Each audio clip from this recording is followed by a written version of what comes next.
when people are doing what lights them up, I get illuminated.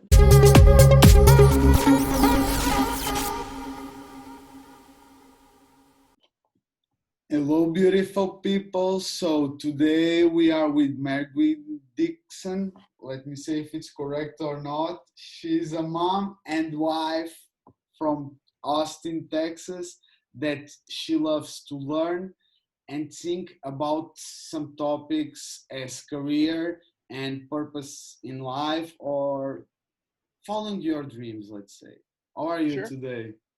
I'm doing great. Thank you. Enjoying some, for once, maybe getting cooler Austin weather. So, How is everything with your family in the current times? you know what? We have had it just as easy as you could have it. My husband's work has not been impacted because he can do it remotely. So that has been easy for us. I am at home with our kids, so that hasn't changed. And therefore, when school changed, I was available to, take on that. And actually, we homeschooled for a good 7 or so years, and they had just started school and did our public school for about 6 weeks, and then were sent back home. So we were completely fine with doing school at home. That wasn't new for us. So all in all, we have not had a lot of the rough transitions that a lot of families have had. So we're good. For you, it was like the opposite. It's coming to the normal. Just like. Yeah, exactly. I was oddly prepared for a okay, bring them back home. All right, I can do that. We'll just crack open our old school books. No, really, we went ahead and did whatever sort of virtual school the school provided. But yeah, there wasn't a struggle of me trying to work and school them, which is just a recipe for so many parents feeling like they're failing at everything. So yeah, it was okay for us. And Perfect. I mean, unfortunately, it's still what we're doing. We're still at home most of the time, and the kids will start virtual school tomorrow. Yeah, still no. Yeah, let's wait for the next months to see how the virus goes. Yep. It's what we can Yes. do. Just wait. It's not now in our hands. Absolutely. Let's wait. Just thankful to all the scientists working on vaccines. Exactly, exactly. And so let's know a little bit about you. Tell me a little bit about you for the listeners and viewers that still don't know you. If Sure. you can. Yeah. So I grew up in Austin, Texas. I would say, pretty standard upbringing, loving and encouraging family. Um, went to school, went to university, started working, did all that. Um, and I would say, sort of part of my story is I've always sort of been called an old soul. People often say they appreciate either a way that I've said something or some sort of word that, so I know my words help people. And so that's sort of what I've started taking more serious lately, and saying, okay, how can I really put my thoughts out into the world, with the hope that they serve somebody.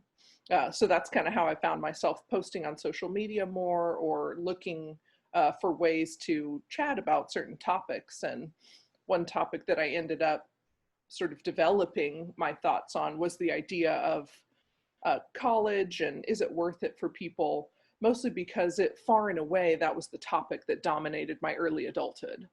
And I imagine that that's the case for most people, this sort of when you're 18, what comes next. So it felt like a topic that might help a large group of people. So that's kind of why I just started there. And yeah, so those are sort of the rough basics. Let's go direct to the question, because in one of the videos that you sent me, I took a quote that you said it, that college isn't for everyone, but too many people think it is. Can you talk a little bit more already about that? Oh yeah. So yeah, that's sort of the crux of the issue in my mind, is that I would say too many people think that the next step after high school is college. And it's off, and I think there are actually more options than that. Um, I think we got to that place because I think you and I both like Gary Hmm. Vaynerchuk. Yeah. Exactly. And so one of the things, one of the ways he puts it that I really agree with is that college used to be ROI positive. It used to be a return on investment that was worth it. And that was the case for a long time. And so that's why we got to this sort of societal narrative of, yeah, that's the next worthy thing that you should do. College was ROI positive for a while. So that's why that message sort of seeped in to society. Um, and I feel like that has changed, but people have not adapted their behavior. So now I think college is not necessarily ROI positive for everybody, but people treat it as if it is, even to the tune of going into lots of debt for college. And I think that's a significant problem. Again, I understand how we got here, because if something is in the end ROI positive, it would even be worth going into debt for. But I think that is the case for a small percentage of college students right now. If you know you're going into a field that for sure is lucrative, or if you're going to a top 10 school, then okay, if you take on some debt in order to do that, you will probably still come out positive on the other side. But I feel like we have way too many people going to get a degree that doesn't make that guarantee. Um, so I tend to think about, if I were advising people on college, I would definitely first start with what their talents and interests are. I think that is the uh, building block. That's the foundation of the question for everyone, whether you've graduated from college, even whether you're 50 and considering a career change, right? That's the heart of the question. What are your talents and what are your interests? What are your options for exploring them? Um, and so I think that's where people need to start. And in terms of college, I think they need to evaluate it with, does this thing I want to do necessitate a degree? If you want to be an emergency room physician or an astronaut, I see some college in your future.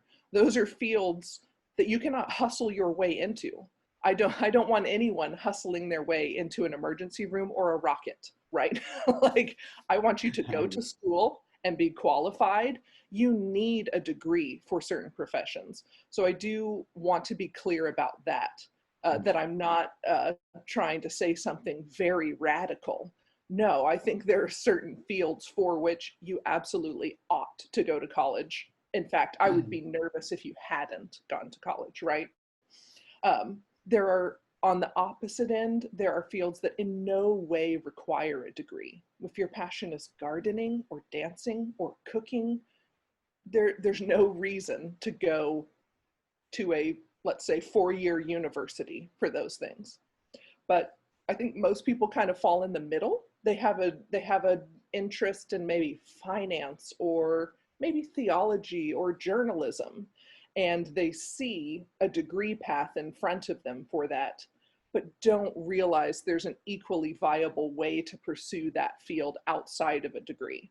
So even with some things that I think you could say, oh yeah, sure, most people get a finance degree or a journalism degree, I would say, gosh, you could probably do equally well in those fields by taking a year and reading all the finance books you can get your hands on. By, if you want to be a journalist, by taking a year and interning at, where, whatever kind of journalism you want to do, that those things would provide so much value to you that I don't know that college does. So in terms of degrees, that's sort of where I would start with people. Do you really need it? Do you kind of need it? Do you not need it at all? And remind them that there are so many ways that you can study something. You can go and get experience in a field. If you're interested in politics, go intern at an office. If you are interested in being a fiber artist on Etsy.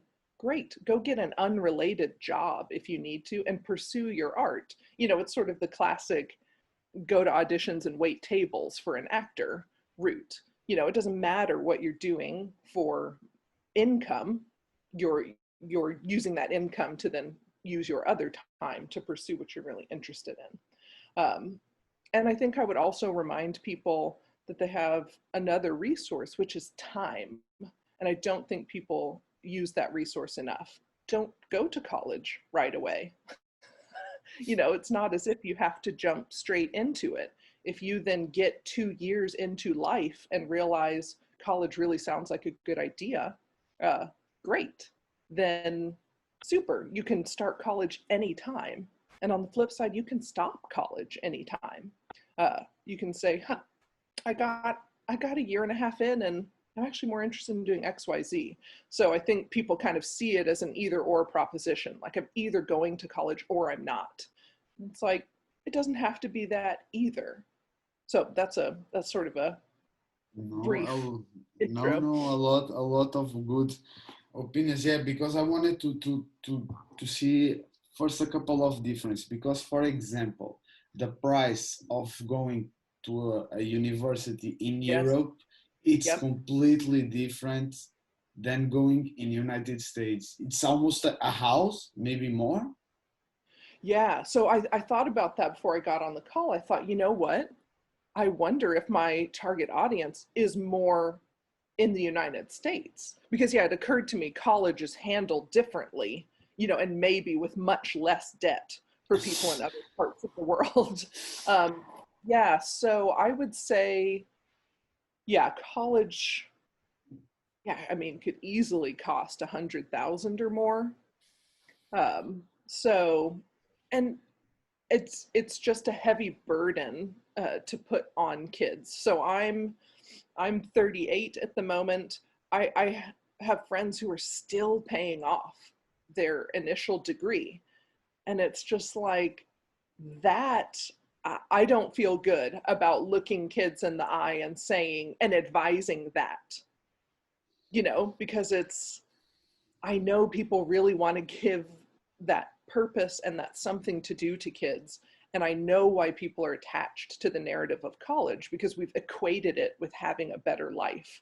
So no one wants to look at a kid and think that they're signing them up for a less quality life, which is why they advise college, because they think that will provide a quality life on the other end. So I do understand why people also don't want to look at a kid and say, don't go to college, because they think they're setting them up for something less good. Um, but I'm just sort of arguing that I would rather have the conversation that we're going to have with kids after college before college, particularly because debt is often involved. Yeah. Yeah, no, and yeah, because yeah, like at least in Europe and in Portugal in special, it was that they sell it that dream that you do the high school, you go to university, and after you have a good job, and yeah, that's it, Right. career. And it's not like that. Maybe 10 years ago, 20 years ago, it was like that, but nowadays it's different. And it's like you said, Yeah. it a lot of the stuff you can learn by yourself. Right. I just think the game has changed and people haven't adapted yet. Yeah, is mostly it. And that's just human nature, right? That people are going to continue a behavior for maybe longer than it's necessary before they realize, oh, okay, this is sort of the new way it's done.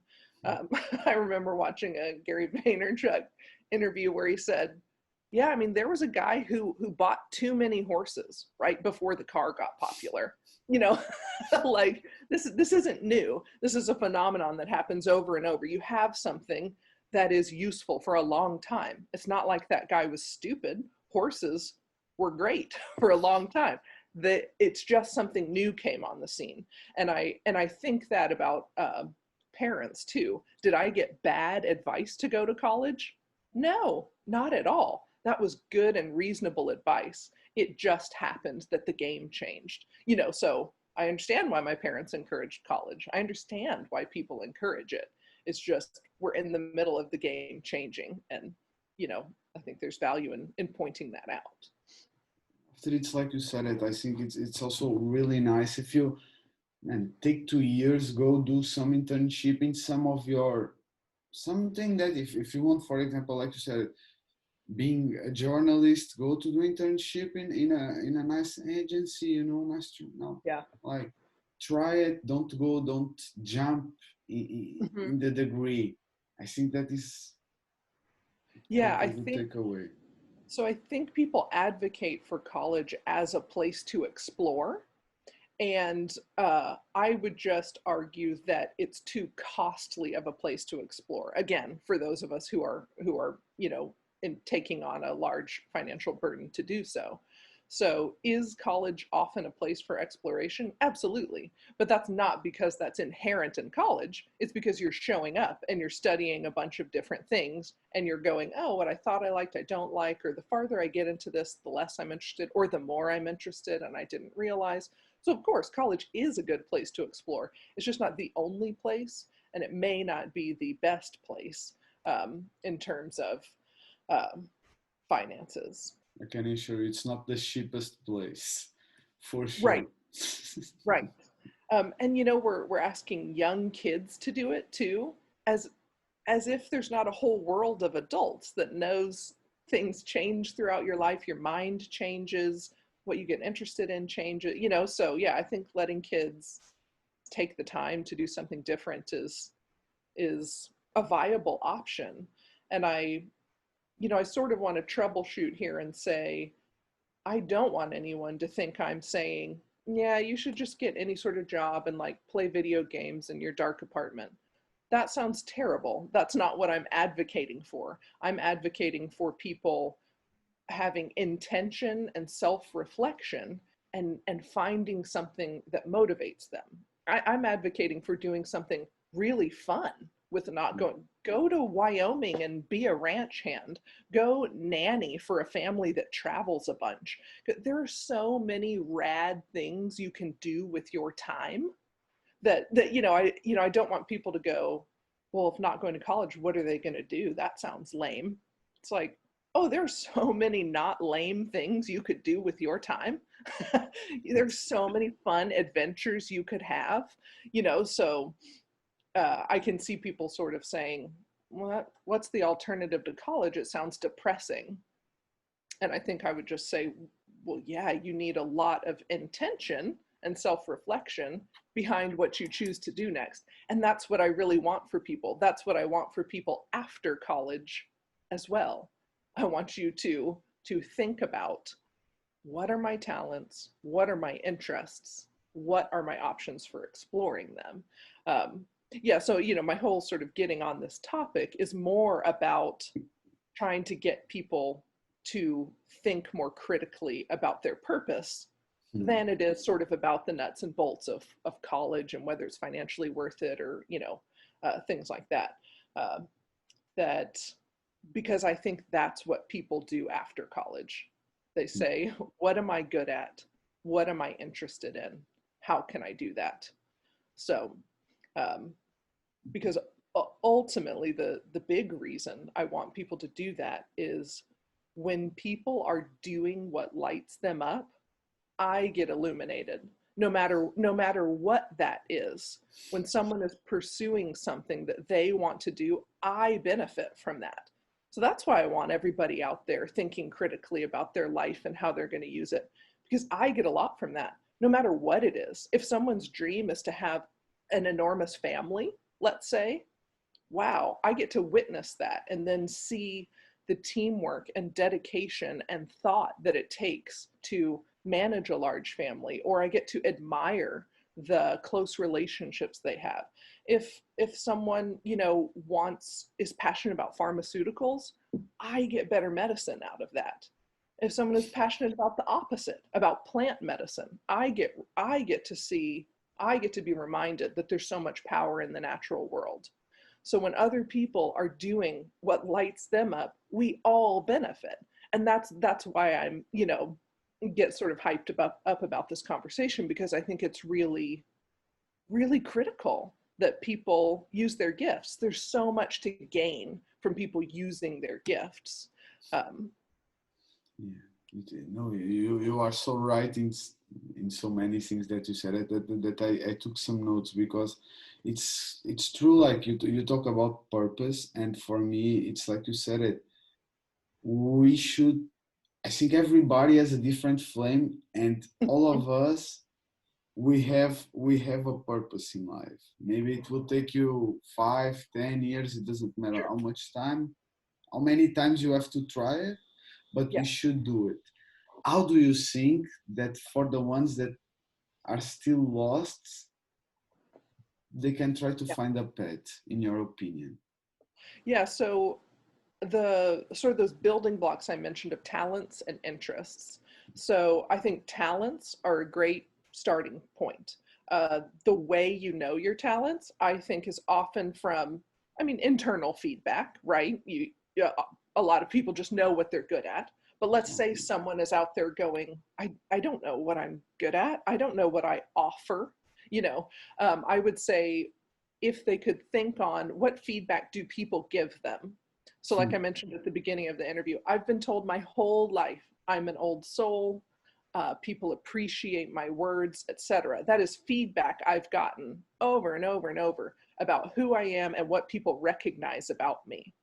So I think that's a place to look. If you don't have a ready list of one or two things that you think you're talented at, and by the way, it should be noted, uh, I think people put too many limitations on their talents, right? People are automatically thinking, but that's not a job. I don't care. Think about what you're good at. Do you make a good cookie? Do people feel safe around you? It can be anything, right? We can mine anything for and extrapolate from there to what you could do or pursue with that. So I don't want people to put limits on what they think their talent is, because oddly enough, something that you consider whatever actually is a talent. Not everybody has it. Not everybody does make a good cookie. Not everybody does throw a good party. Awesome. You do, and you think nothing of it because it's so natural for you. So, people should kind of watch out for that, sort of discounting some of their talents because they think that's not unusual. Um, so, talents, if you feel like you haven't gotten feedback, if you have people you trust, I would ask them, what do you see as my strengths? Um, Maybe you have to be sort of, I guess, careful in evaluating to whom you pose that question. Exactly. But, if you have a trusted friend, that would be fascinating to see what they see in you. They may say something that you just never realized. The other thing that I'm a little more interested even than someone's talents are their interests. And that's because I think your interests are a really powerful motivator. And I think you can often troubleshoot around any lack of skill that you might have when you're very interested in something. So, and again, I'm open to anything. If you tell me you're darn passionate about Minecraft, great. We don't need to dismiss that because you think it's Hmm. a hobby. If you love cars, it doesn't need to be anything in particular. But if it's something you spend your free time on, that's a really good indicator that you have a high level of interest in something, a level of interest that is sustainable. And so for people who are wondering, I don't know what my purpose is. Yeah, I come back to talents and interests. And of the two, I'm a little more interested in your interests because I think that can really drive and motivate people. Oh, and my other comment about talent is sort of a caveat to it, which is just because you're good at something doesn't mean you have to trade in on it. So I'm very good at being detail oriented. I spent a lot of my working career before I was at home with kids trading in on that skill, and I hated it. It really stressed me out. So I am talented at it to a clear degree and far and above others, but it really stressed me out. And it took me a good decade to realize that, like, oh, just because I do have that thing to offer doesn't mean I want to offer it, doesn't mean I want it to be, the main driver of what I do. So sometimes we have talents that we don't want to pursue as well. And and that's valid too.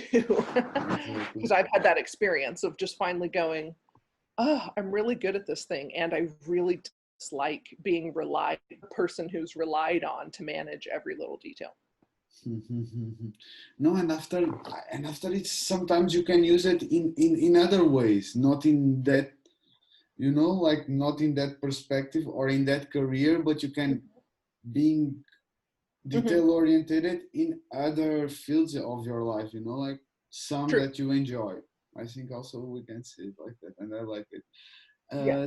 Tell me a little bit, also a little, what was your career, just to understand and for the listeners? Yeah, so I ended up with a degree in French from Okay. school, and I ended up teaching at a French, English, Spanish immersion school in Austin, or I ended up being an assistant because only native speakers could be teachers, which I thought was a great rule. Um, it made total sense. Okay. So I would be an assistant in a French classroom. And sort of what I discovered there was, uh, I like French. I didn't mind teaching it. Uh, Probably the kids were a little too young for me because they were lower elementary aged. Um, so I kind of decided, you should probably be able to like read a newspaper and talk to me about it if I'm gonna teach you. So that was a little hard because it wasn't just French, right? You're managing upset kids and kids that miss their moms and stuff like that. So it was really enjoyable for me on the side of getting to meet native French speakers and knowing the staff. And it was so fun to watch kids in that environment because let's say on the playground, they were asked to speak to their teacher in the language that teacher taught them. So on the playground, they might be around all three. The kids rotated through each language. So they might be around all three of their teachers on the playground. So, they're just in their own kid way, trying to switch back and forth between languages. And I remember one girl was describing a picture she drew and said, ça c'est le ciel, and that's the sky, ça c'est du l'herbe, that's the grass, ça c'est du hot lava. I was like, this is so awesome. Those are the things that you can't anticipate that are lovely about that job. But after that, for the bulk of my time working, I worked for a nonprofit hospital network here in Austin, and I worked in their fundraising office. So the two main things I did for their fundraising office were graphic design, and then for about a third of the year, I worked on their employee giving campaign because it was a large hospital network with about 10,000 employees. So that was its own group of people from whom you could fundraise. So we had an internal fundraising campaign every year, and I managed that. That was the piece that really called on my detail oriented to a point of stress. The graphic design was very fun for me because it was something creative, and that's a great example of a skill that I did not intend to have and that I learned as I went.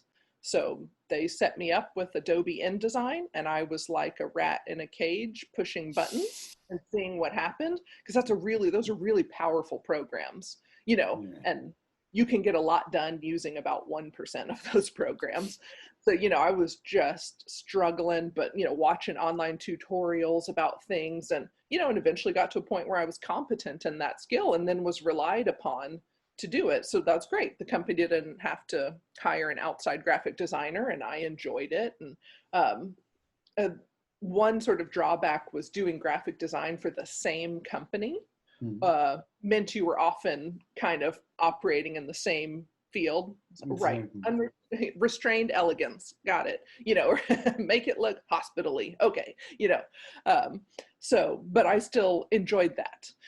So that's what I spent most of my working years doing. Yeah. Before I came home to be with kids. Oh, and I like it a lot because you live it, what you were talking, like you Yeah. taught yourself Yeah. graphic design, Mm-hmm. So Yes. I love that. Which are the ways that you will say to advise to the people if they want to learn, let's say, marketing or graphic designs? Which are the ways to start? Like now with the Uh, internet? okay. So what I mean, you could almost find anything and everything on YouTube. What I found the most helpful was a website called lynda.com. And that was a place where it was a subscription, but I mean, you could look up tutorials for almost anything. So if someone said, hey, could you touch up so-and-so's skin? I could go in and be like editing complexions. And then there would be, 5 video tutorials on, not only that, but let's say in my version of the Adobe software that I had. So I found that to be a really good tool. That's what I used, was lynda.com. I like it, your idea. And some words that you were using, also that we were talking about purpose. I like to ask to my guests, uh, which do you think that is your purpose in life? So I have always had a strong feeling that family would be a big part of my purpose. I even said in an interview, I kind of knew the person, so it wasn't super risky, but where do you see yourself in 5 years? At home with kids. Want to hire me? Which, as a side note, like I said, parenting might be my next big topic because I think that should be an acceptable interview answer. Just PS to the interwebs. I think that should be an acceptable interview answer because I think parenting is a very worthy endeavor. But we'll save that for another time. So I thought parenting would be a large part of what I wanted to do in my life. And to be fair, I think a lot of people think that, and then it doesn't turn out to be quite as fulfilling as they thought. But for me, what I thought turned out to be accurate. And then, so I do feel like I have been able to do that part. I did meet a wonderful partner that also wanted kids, and we did have children, and I acknowledge that those things, with something like parenthood, that there's a lot of sort of complicated layers that go along with that. But for me, that happened to go according to plan. And then the other part that I've always felt drawn to was this idea of how can I use my words and thoughts to help other people? And so that's the piece that I feel like I'm only recently executing on, taking some time to write with the idea of maybe doing a book, and taking a lot of time to post on social media regularly and seek out places where I can talk about topics that feel important. So yeah, I feel like I am getting a chance to do both things that I feel like give me purpose. Beautiful, beautiful. I think I had two beautiful purpose: parenting, that I think it is, and also like sharing your opinion and give it to the world, and planting a seed that is, if you can Mhm. change one life, I think it's already like I was mission accomplished. Yeah, I know. It's wonderful. It's just astounding to think, gosh, that makes me endlessly happy to think something I might say here today might help someone. Yeah, awesome. I'm happy. And also, you were talking about self reflection. What you mean by that, and how we can do that? So that's a really natural process for me. I tend to think deeply without effort and think about how I interact with the world, how I approach the world, etc. Uh, I think a great tool for people if they want to do more of that is journaling. Um, Even if it can be completely free form if you want. You know, a well-known book, The Artist's Way by Julia Cameron, she suggests that kind of 3-page morning dialogue, that just sort of unedited flow of thought from you. So if someone is not practiced, I think that's a great way to start. My guess is that most people do it and may not be aware of it, and that there's a lot of power to be had in being conscious of it. So you do have an internal dialogue, whether you're friends with it or not, and it does drive a lot of what you do. But your awareness of it is key in being able to manage it and harness it and work through things that operate in your mind. Um, so yeah, I think journaling is a way where people can often see, ooh, this thing comes up over and over for me. Or it's even just a chance that they might not normally give themselves during the day to go, you know, I didn't realize I was thinking about that. I didn't realize that was on my mind. Or so that's a recommendation I have. No, I think journaling it's a great way to just put, because it's like you say, everyone at my point, and I will agree with you, everyone have some kind of self reflection, Yeah. but putting in a paper, it's Hmm. it's like becoming reality, and it's like the Yeah. storm, it becomes smaller and smaller sometimes. I think it Yes. helps a lot. Yes. Yeah, I Totally agree. absolutely agree. It contains it in a way that we can either get it out of ourselves and contain it, which can be useful, and we can come back and reflect on it because it's still there for us to look back on. I think it's perfect. Do you use journaling as a daily habit, or how do you use it? So, yeah, I started with that, I would say, toward the beginning of this year, just sitting down doing that kind of 3 pages. And I would say what I discovered is I don't know that I want to meet myself first thing in the morning. I'm like, I've got too much going on up here. It's a little much at 6:15 to be thinking this deeply about politics, or something like that. Um, and I think that's probably largely the result of the fact that I have been an introspective person for a long time. So many of my patterns and habits I have already excavated. Okay. So perhaps I don't want to say I was beyond that tool because I don't think anyone's beyond it, but it felt like I was showing up more to like my neuroses over and over. And I thought, I'm not sure I'm excited about this practice. So what I switched to doing was, because if I do something in the morning, if I do all parts of what I think are morning routine that I would like to do, I started instead by reading something that caused me to reflect. So that way my capacity to reflect was sort of put out on something else rather than just sort of turned inward all the time. So I picked up 2 very different books, which I've got here. One's called The Daily Stoic. Oh, I think that's backwards on the video. Okay, okay, The okay. Daily Stoic by Ryan Holiday. Ron, yes, I know him. Okay. And so, that's something that provides a quick thought for each day. And so I can go in and start my day with something sort of inspiring or thought provoking. Um, and the other thing I picked up was, so I grew up in a Christian environment. Um, I no longer am a Christian, but I've been able to step away from that for long enough that I'm now finally, I feel like, able to come back to certain Christian concepts and really find a lot of healing and wisdom in them, because I think I would be foolish to say anything like, oh, one of the world's major religions doesn't have something to offer me, right? So I picked up a book called New Morning Mercies, and this is a Christian devotional by David Tripp. And so I read both of those in the morning.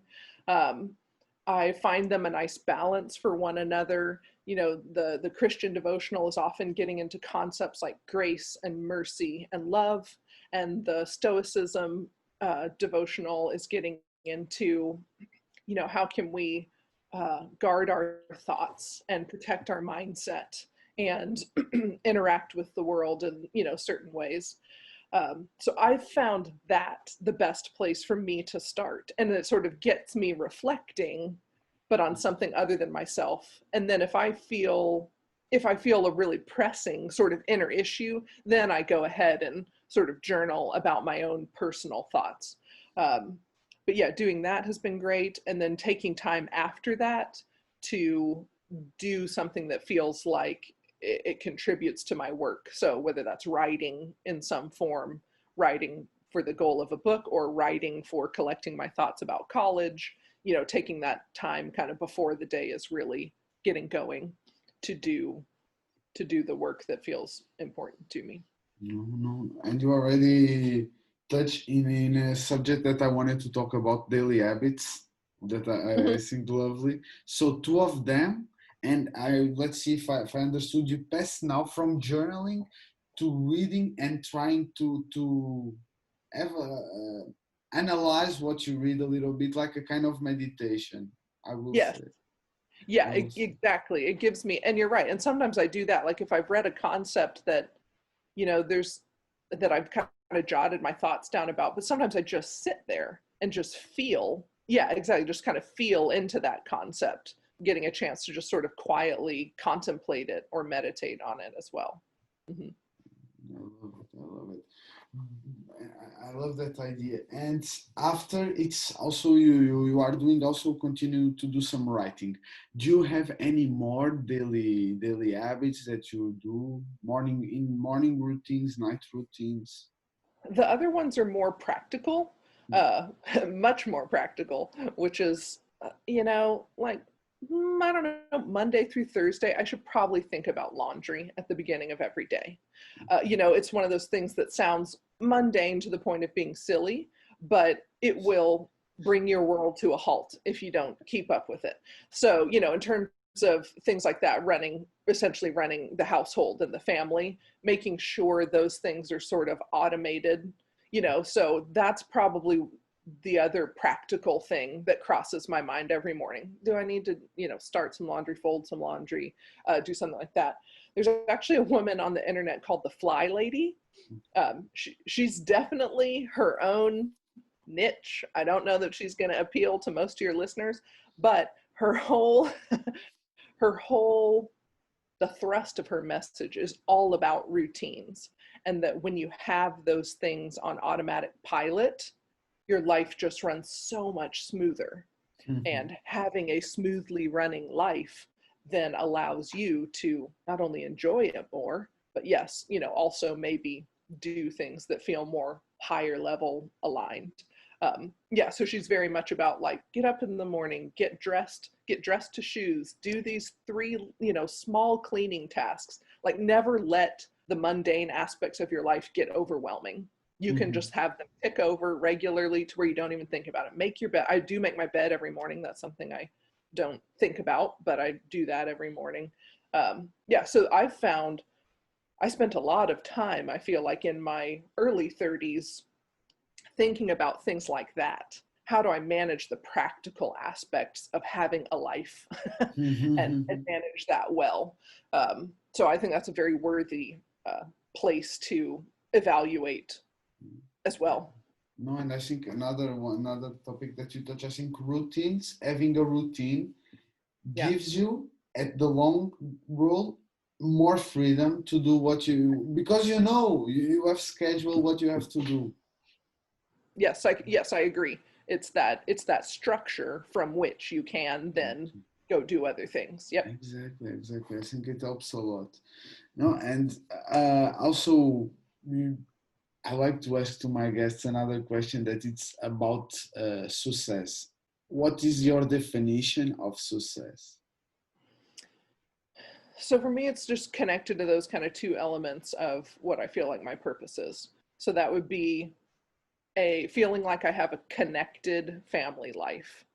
If I feel like, let's say I'm doing something well outside of that, but I feel like something is not functioning well inside my family, I will feel off. I will not be able to enjoy doing this interview if I feel like something is off with my family. And I think the reverse happens as well. Doing this interview probably makes me a better parent. Like having that balance of, what I feel is sort of my personal, very personal, individual calling out into the world, and my role as a mother. Those two things influence one another. Um, so having a connected family life, and yeah, I mean, I would love to be able to uh, sort of grow this type of work and to do it more often, to be able to speak more or write or things like that. So for me, that would feel successful if I feel like my family is connected to one another and I'm able to sort of do this personal work in the world. Exactly, and the balance between the two, I think for me it's definition of success. And also, I wanted to go a little bit behind, just because you touched in the point about the book, the artist way, Yes, that it says the 3 pages, the morning pages. yes. For the ones that want to try it, what it is, what consists the exercise. So I have only read about the morning pages. I have not Okay. read her Okay. her description of the morning pages. So let's see if we get this right third hand. My understanding of it is that she recommends 3 pages because she doesn't want you to not go deeply enough. You know, she wants you to Mm, get somewhere inside, but she doesn't want you to kind of spiral into, exactly. into yourself either. So the 3 pages is intentional in terms of a length, and that it is completely free form. So often when I talk to people about doing this practice, they say, and I mean my friends, they say, Mm, I don't know what I would write. Like, what do you write? And I'm like, write just that. I don't know what I would write. I am here doing these morning pages. MarrGwen said it was a good idea. I wonder if she's right. I think this is kind of stupid. Oh my gosh, I've only written 3 lines and I'm supposed to write 3 pages. Okay, this seems to, you can completely just write your inner dialogue. There is no pressure to make it about anything mm, because the reason that is recommended is you will discover something simply by writing down your inner dialogue. So if I write my inner dialogue, I think this is stupid. Oh my gosh, this is going to take forever. Why did MarrGwen even recommend this to me? Why does she like it? Maybe we're just different. Blah, blah, blah. I can just look one paragraph ahead and then go, I don't really approach new things with excitement. I approach them with stress. Or, I automatically jumped to this isn't for me and I've barely given it a try. I'm half a page in and I've already decided I don't like this thing.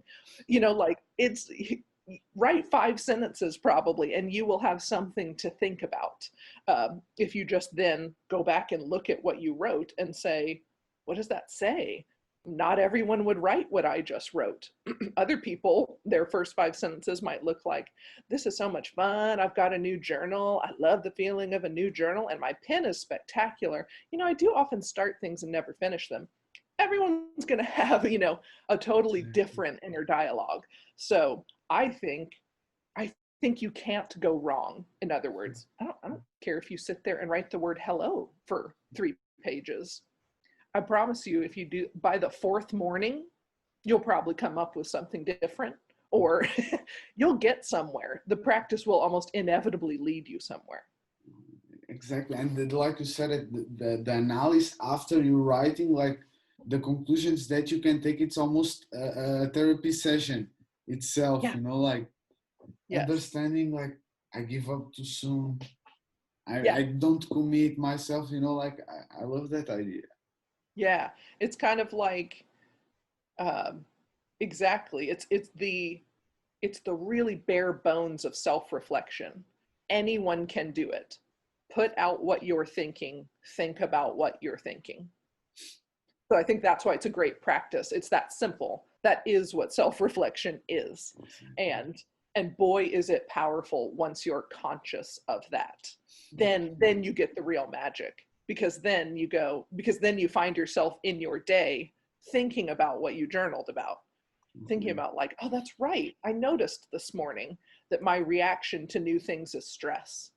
Okay, here it is showing up again for me today when my coworker made this new idea in this meeting and I went immediately to, yeah, but how are we going to execute that? You know, Mhm. you'll see it. You Yeah. will see it in your life because it's there. No, and like you said it now, it helps to develop the self-awareness. Like Yes. you were saying, like I think it's amazing. Yeah. It's really, really, really Yeah, I'd love nice. to see more high school seniors develop a journaling practice than get hyped up about college applications, you know? Mhm. Because that's the Ex- skill. That's really the skill I'm asking people to have. The skill I'm asking you to have is to know yourself. Exactly.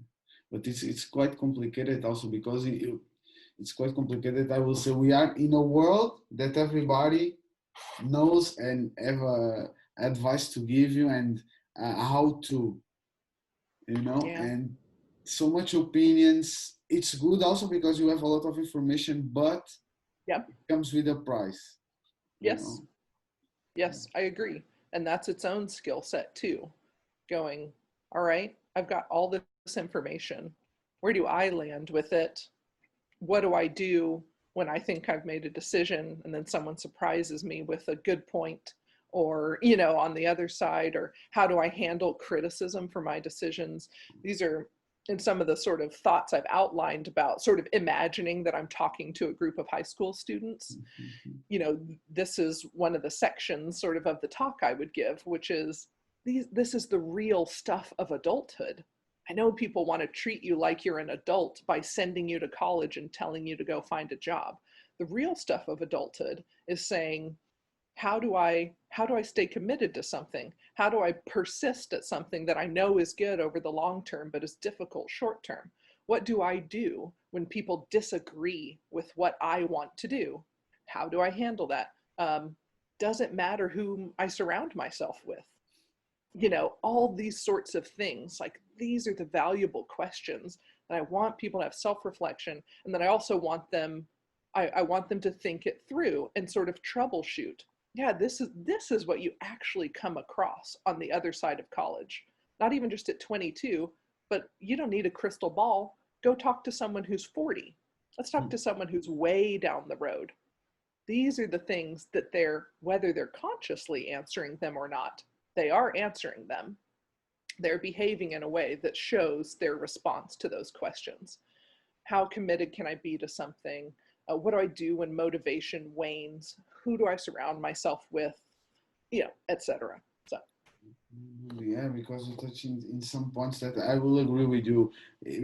The commitment, it's mhm. lacking, like if we fail the first time, we will say that is not for me, we give up too soon Yes. sometimes, And that's one of the things I really worry about. If people go, all right, MarrGwen, I'll bite. Let's walk through this not going to college thing. So it's a year and a half in, and I'm miserable. Then I'm like, great. Now we get to have the conversation about failure, because that is going to happen. You are going to find things that don't work. And I think the problem that we have there is that people evaluate too soon. They kind of go, oh, I hit a roadblock. I must have made the wrong decision. Or they assume if they encounter failure at all, that they have done something wrong. And, I really, want to sort of get ahead of that for people and say, you are going to find things that don't work. Uh, uh, Of course you are, right? Everybody does. A lot of people don't feel like a failure because in other words, a lot of people get a college degree they don't use.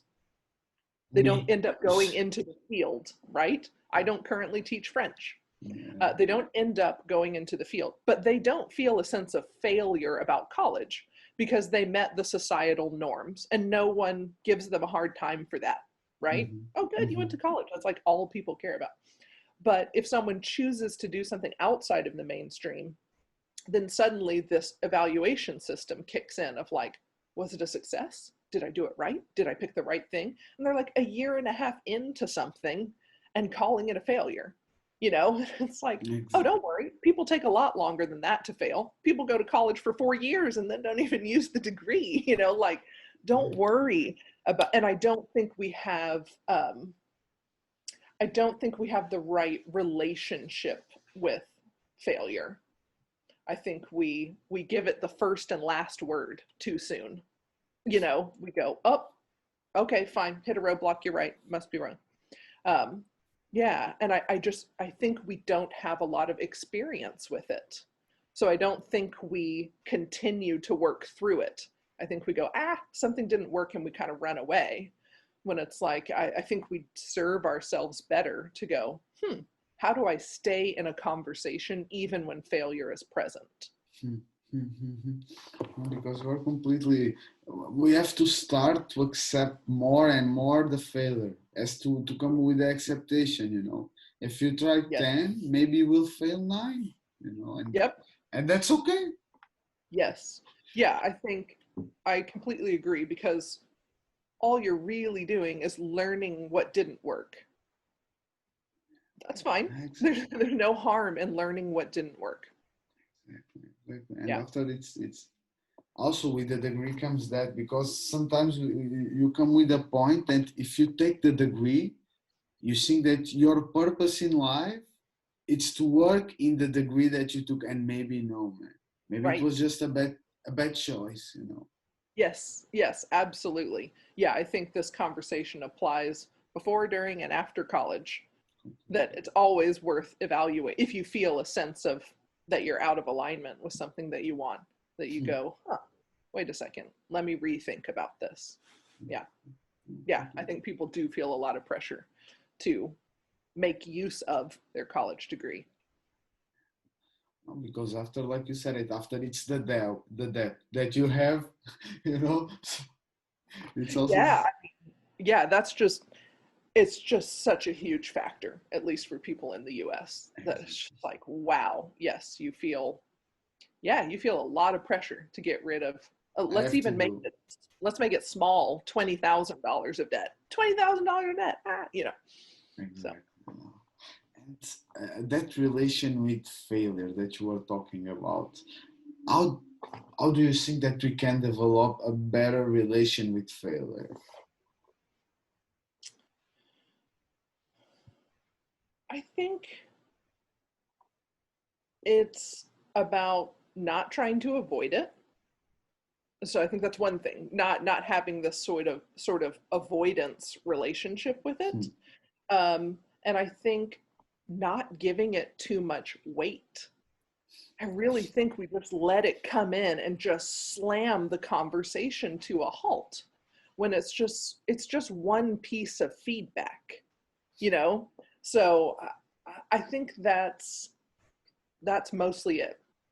Getting comfortable interacting with failure and saying, I'm not going to run. I'm not going to leave the conversation because that happened. I'm going to stay here in the conversation. Um, and then, yeah, and also I'm going to put it in perspective a little bit. I'm going to ask it to get a little smaller.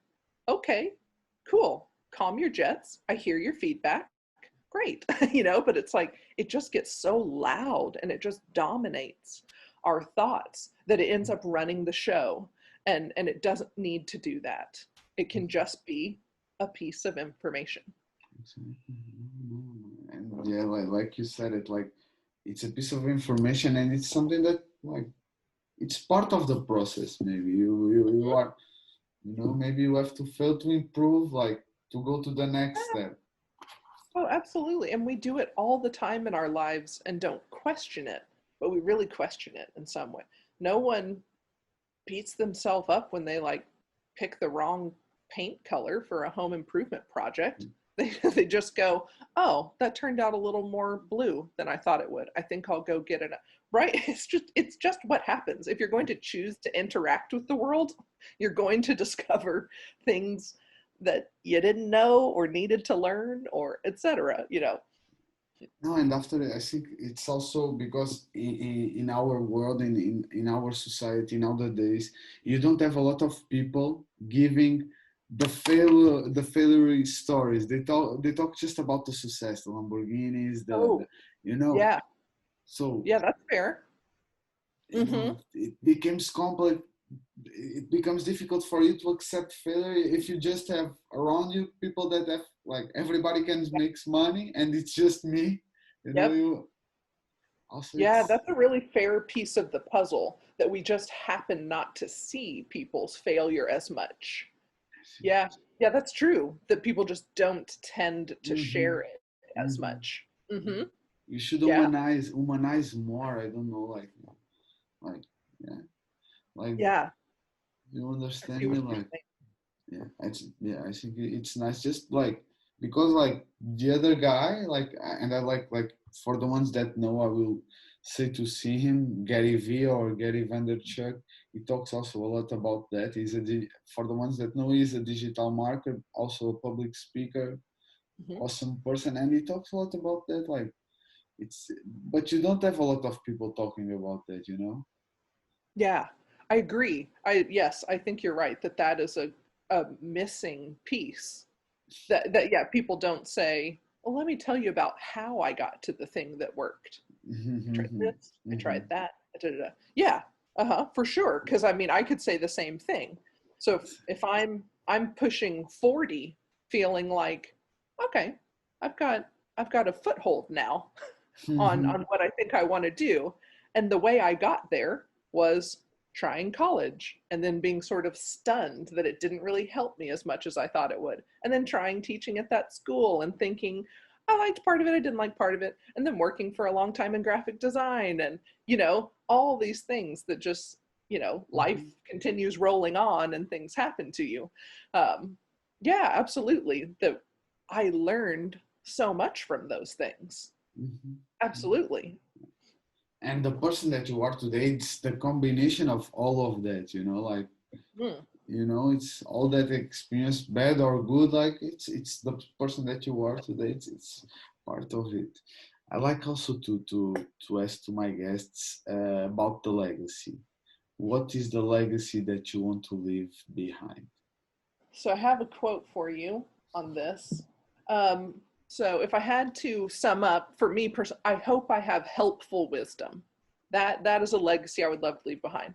But there's a book that I'm cracking open again called Consciousness Explained by Daniel Maybe. C. Dennett. He's an American philosopher.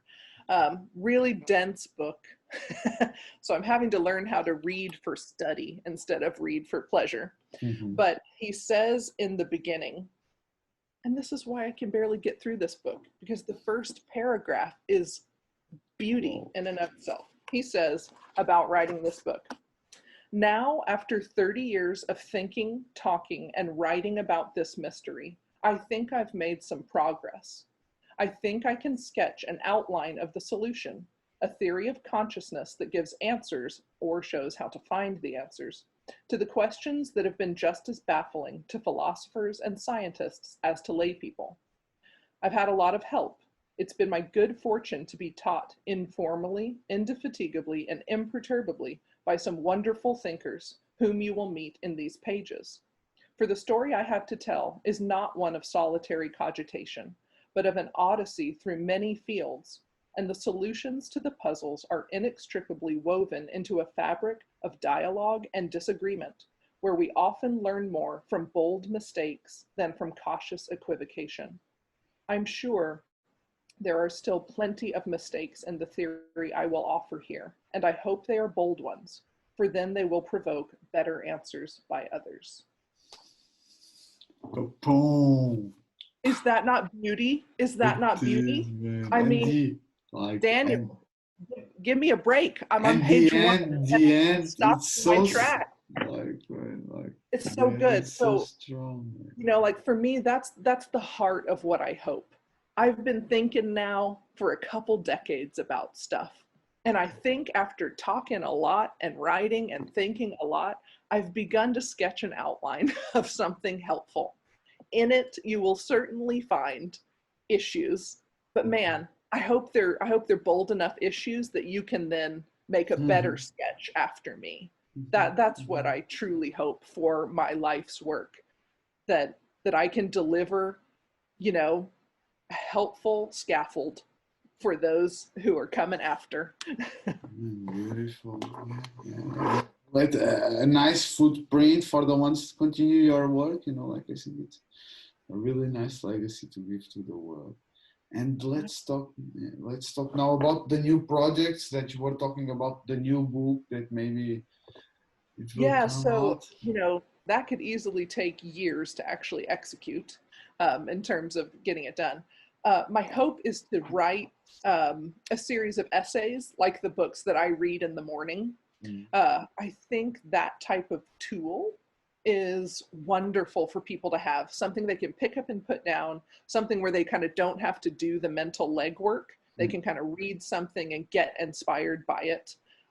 Something that consolidates wonderful thoughts from other people, brings it all together in one book. So that's the idea for the book that I'm writing, that it would be a daily reader type of book. So 365 essays, covering Lord knows what. I think I saw in one of the notes on a different show you did, someone recommended Sapiens. Exactly. A couple of the guests, 3 guests. Yeah, like that's got to be part of my, like, so I'm envisioning a book where we can start with thoughts like that. What on earth is the history of humankind? And then sort of launch from there into, okay, now that we've established that, sure, now we can think about love or mercy or great. The idea that it could cover a whole, 365 essays gives you a lot of space to explore different topics. And I think the idea of an essay helps me in that I am not, I have not studied anthropology to the extent that, what's his name? Yuval Noah Harari, maybe, I think is his, the author's Yes. name. So I could maybe write a quick essay on it and say something thought-provoking, but in other words, the format helps me too. I don't have to go super deeply into every subject because I'm not qualified to do that. So that, and then continuing, for me, the sort of goals are continuing to post on social media and just looking for opportunities like this, just chances to have conversations with people. And with Corona, for now, that's all virtual. But, one of these days, life will get back to normal. And so whenever that day comes, hopefully maybe being able to speak to high school groups, perhaps, or things like that. It will be great. Yeah, just make them think, just there is another options, like you said it. Like you said it. And I already know that you are a big reader, and it's something that I like also to ask to my guests. Can you give me some books, some advices? Yeah. So any of the books we've talked about already. So that was New Morning Mercies by Paul David Tripp, The Daily Stoic by Ryan Holiday, Consciousness Explained by Daniel C. Dennett. I thought about this question and thought I'm going to cheat a little on my answer, but I'm going to tie it in to what we've been talking about. Pick up a book on something that interests you. Okay. So if you've been not taking your love of cars seriously, go pick up a book about that. Yes. Go pick up that book that really speaks to you. If you're a person who just knows you could make a wonderful lasagna, I don't care. Go get that book that speaks to that really personal interest, no matter how esoteric. I don't care. Or I used to, I remember working with a hospital volunteer. Oh, that was part of what I did in the hospital network too. I was the volunteer coordinator for one of the hospitals. So one of the older volunteers was a retired PhD, and his field of study was fleas, the tiny insect fleas. And I have never been so enraptured by a discussion about fleas than when I was talking to him. So if your passion is teeny tiny critters, please go get a book on that and read about that, because it's that same thing. When someone is lit up about something, you get lit up about it. I've never enjoyed a conversation about fleas more, because he was so interested in it and had so many insights, and you could see why his mind had sort of studied that thing and thought about it for so long as a professor and things like that. And then I had brought another book. This is The Prophet by Khalil Gibran.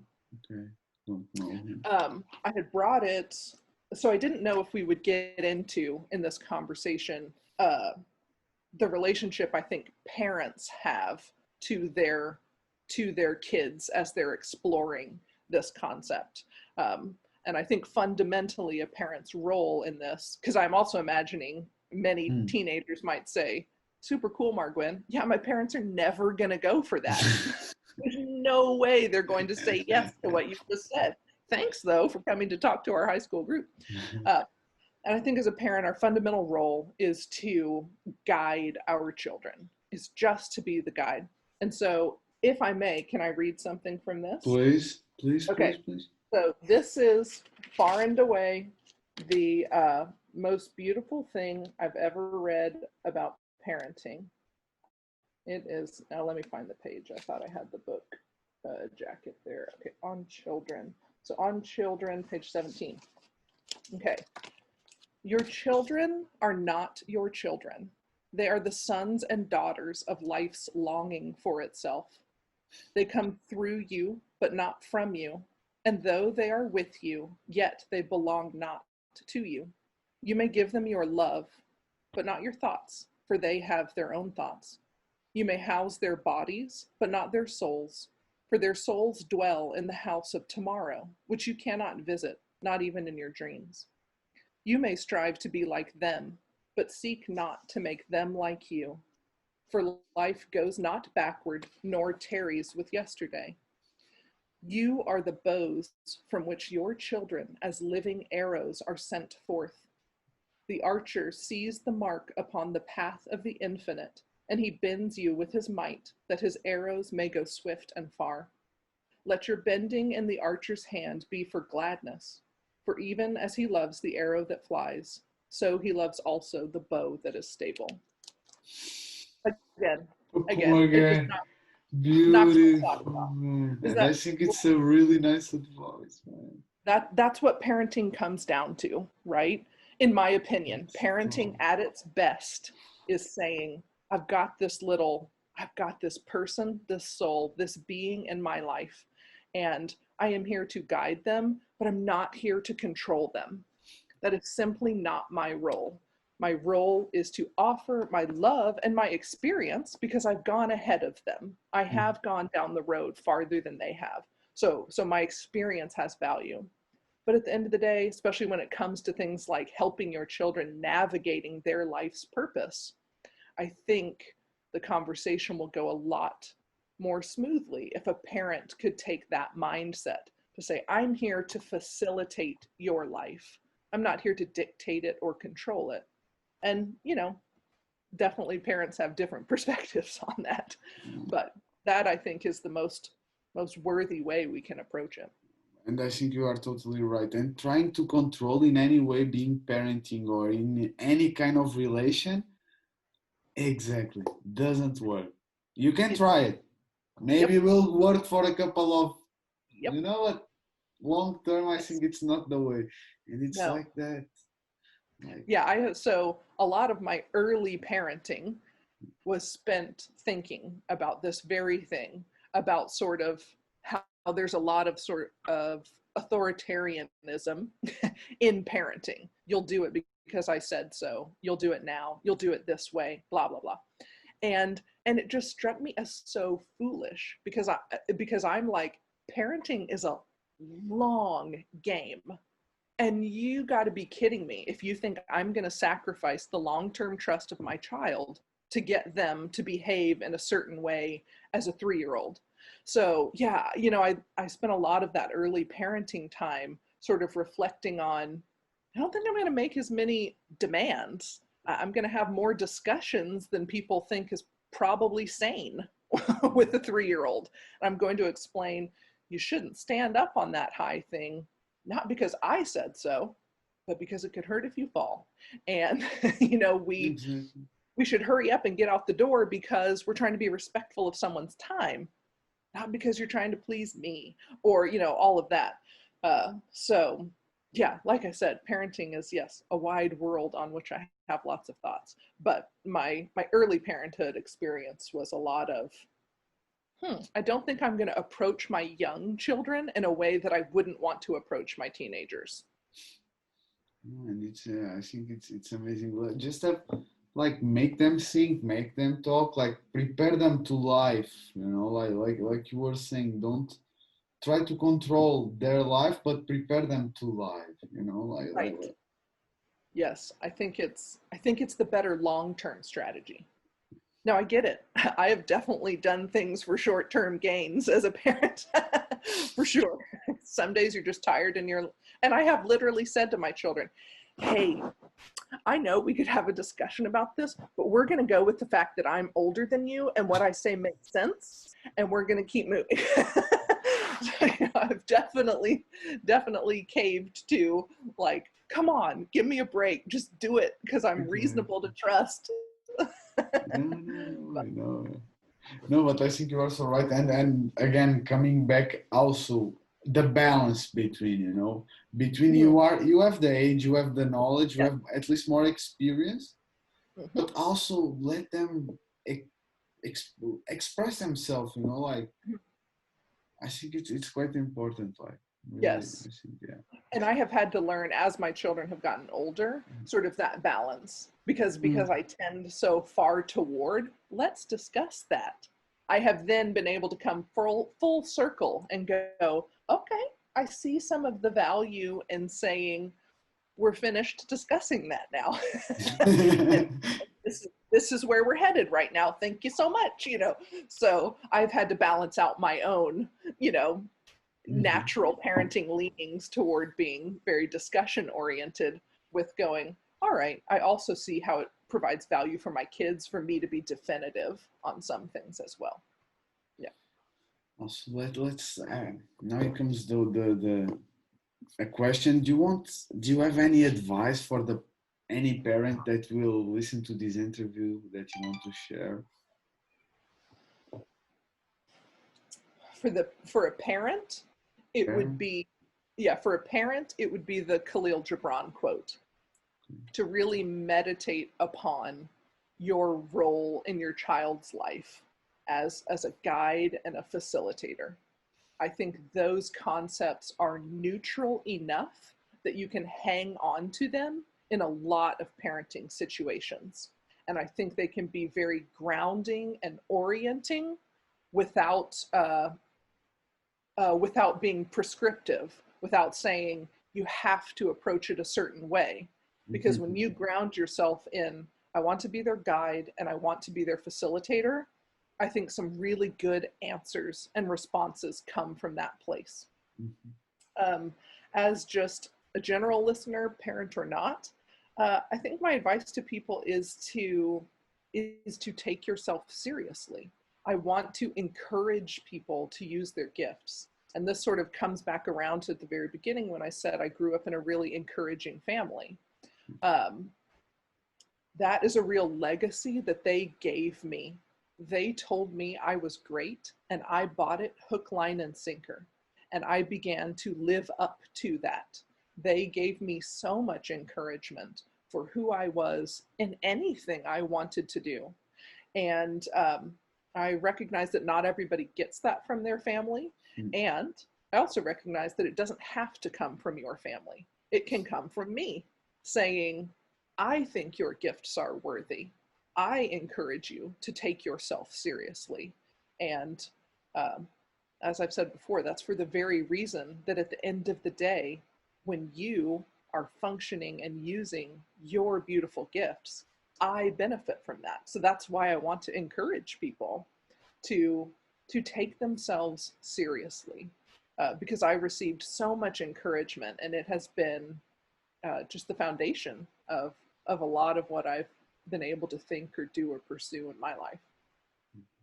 I think yeah, it's good. It's really important. If you have a nice base, like a nice family, a nice structural family that helps you, that guides you, that I think It it does. makes the way easier at least.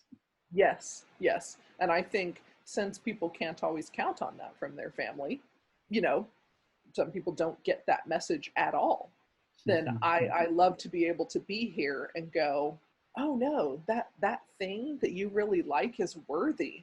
I hope you pursue that, especially because it's so different from my thing. And I know I'm not going to do that. So I'd love it if another human did that, because then I get to see the really rad effects of someone pursuing that. So please, please go do what lights you up, because I'm excited to see what happens. And it's like you said it because after it's like You illuminate a person, the other person will illuminate other one, and Yes. Or just like this, you doing your podcast. Now exactly. is the chance for all these different people to come on and share their stories, and we get to gain value from that. How cool is that? And that's also been a really big encourager to me for using my gifts, is the idea of, man, you could help somebody. Like, don't leave that on the table. Yeah, please go do your podcast, because how fun, like you're helping people by doing your podcast. That's so cool. I'm so glad you didn't leave that on the table. I'm Mhm, so glad you mhm. decided to go, oh, okay, I've been thinking about this for a while. I'll do it. Yeah, because also something that we maybe we can talk if you have time, is that uh, other people's opinion. We take so much care, and for me, part it was of that. Like there is so much podcast, there is people doing, Oh, yep. like. Part of how Mhm, I think about that is, um, no one who goes into the field of accounting gets met with this. There are a lot of accountants. You shouldn't do that, right? No accountant has ever been worried about the saturation of their field. They're like, okay, I know there are other accountants, but I'm talking about this company in my city that needs one, right? So the way I answer that question for myself is, yeah, I am definitely not the first person to have these thoughts, to think them this way, to say them, and blah, blah, blah. But it's that whole, I might be the right person at the right time for someone else. So that's sort of what keeps me, when that objection comes up in my own mind, is kind of going, that's okay. There are a lot of other people that do this. So what? There are a lot of people that do the same thing in lots of fields. Yeah. it's your point of view, and like don't just do it. Sometimes just Yeah. do it. Don't overthinking. I think also overthinking it's part of it. Also, it. Yes. Yeah. I know, one thing I think that trips people up, that trips me up too, is just being new at something. Mm, That it's like, I wish I already had the credibility to like build upon, but there's no way to do that except to start. So I know that that's part of the criticism that comes up for me, like, who do you think, imagining a friend of mine watching mm, this, what, who do you think you are? What are you doing, MarrGwen, talking for an hour about some opinion you have, mhm, and just kind of going, I know, like, I'm not 5 years into this. I get mhm. it. Right now it's just me, and I'm just at the beginning. And yeah, that's going to be new for people to experience me in this way. Not new for my close friends. Good Lord, my close friends are going to be like, thank God she has someone to talk to. Insufferable. Please let her talk to others. But, yeah, I mean, it might be weird for people to adjust to, oh, she's doing something different. I think that about my Instagram account. Like, okay, Mhm. people are going to have to get used to the fact that, like, okay, I guess MarrGwen uses her Instagram account this way now. It's not pictures of her kids anymore. It's like her thoughts on everything. All right, Exactly. just No, keep no, rolling. exactly. And don't care like a lot about their opinion, and just do what you feel like. What is your Sure. Or passion? care about it, but Exactly. have a dialogue about it. So for Mm, me, it doesn't work to ignore it. It doesn't mm, work for me to go, oh yeah, yeah, screw you and your opinions. If mm, I do better when I go, all right, what is it that I'm worried about in their opinion? Okay, I'm worried about my friend from high school who's used to mm, seeing pictures of my kids on Instagram, then going, why is MarrGwen giving me her thoughts on college right now? mhm, Okay, that's okay. It's just new. So then when I can kind of troubleshoot it in my own mind, then I get comfortable with it. Like, all right, that's actually valid. They're like, what the hell's happened to her Instagram page? Okay, cool. They got something different than they were expecting. Over time, they will now come to expect this from my Instagram page. And everyone just needs a little time to transition.